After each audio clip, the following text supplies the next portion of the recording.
how can we harness the kind of power of cooperatives, social enterprises, community businesses, really supporting a radically different approach and to make the change that we need?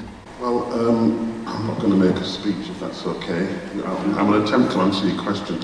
I think, first of all, there is a new economy. It's not as though new one has to be invented. If you read the Social Enterprise UK State of Social Enterprise report, you will note that in this country,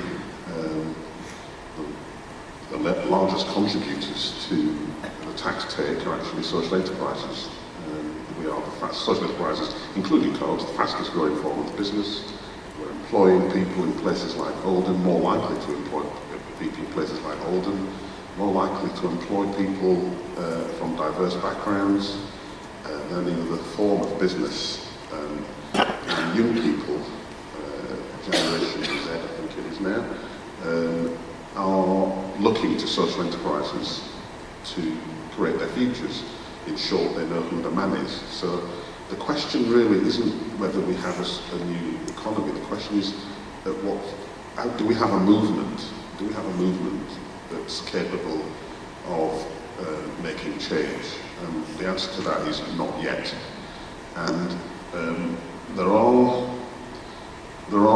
clues, I guess, as to how you build movements in the movements that have been built, including the Brexit movement. And I think I would say the following things are necessary. One, we have to create language that speaks to people that aren't in this room.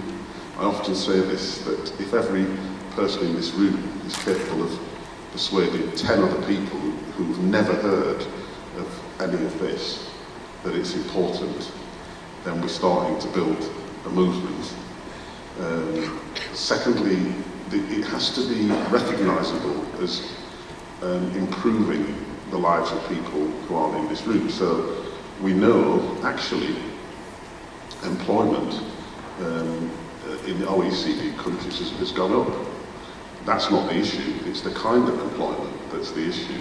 And as Caroline has pointed out, in a place like Oldham, it's not just about employment, it's about skills development for the future.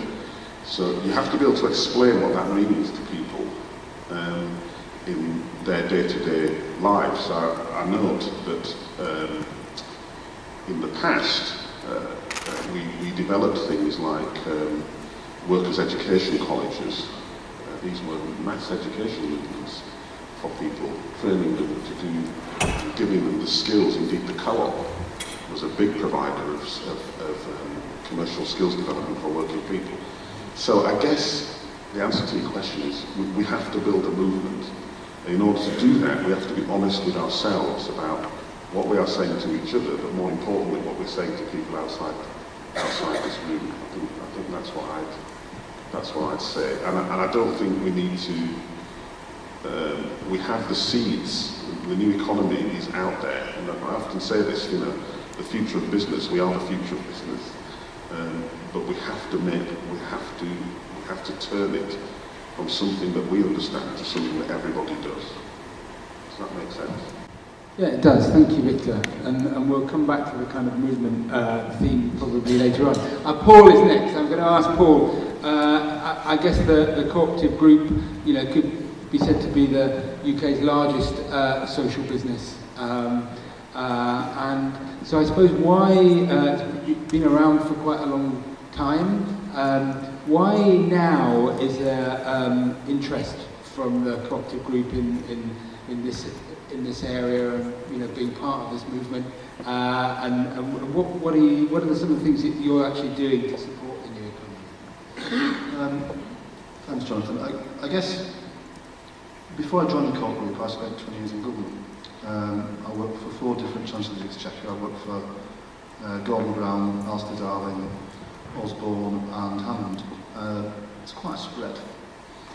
And every single one of them in the 35 fiscal events in that 20 years, because they went from having 1 budget year to having 2, if you include the autumn statement. Every single one of them, every single one of those 35 talked about a more just economy, a fairer economy, a more equal economy. And it meant very different things. Okay. My view is that social enterprise and cooperatives, by definition, create fairer economies because they're fundamentally for the public good. They are very different beasts to private enterprise, who are fundamentally for the private good. And so I think, when picking up on what Victor just said, I think there is something about explaining that benefit that's important. And I think that's been lost in the last several decades. I think that's the first point. I think then, what's interesting is that there's lots of examples of co-ops that produce that fairer outcome.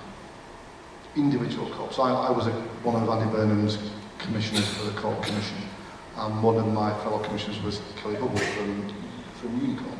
Loads of great work at co-ops as examples. There's loads of great examples of what co-ops do. Fair trade being a fantastic example of that. But I think what's interesting is that they are all individual examples. And it comes back to Victor's point about our movement. One of the values that we forget in cooperation is solidarity. We talk all about democracy, about equality, absolutely. Solidarity. Because it links directly to the sixth principle, cooperation amongst cooperatives. And I think the thing that the cooperative movement and the social enterprise movement have got to remember and got to start to rediscover is deliberately choosing options that align on values. Deliberately choosing partners that align on values. Because that begins to grow solidarity, it begins to grow that cooperation amongst communities. If you want an example, look at Mondragon. You know Mondragon extremely well. That's an ecosystem of social value, of social enterprise, of cooperation, of a more just economy. And I think the challenge for the people in this room, the challenge for us as one of the world's biggest consumer cooperatives and the world's oldest consumer cooperative, is how do we drive that idea of cooperation amongst cooperatives, of standing in solidarity with others who share our values.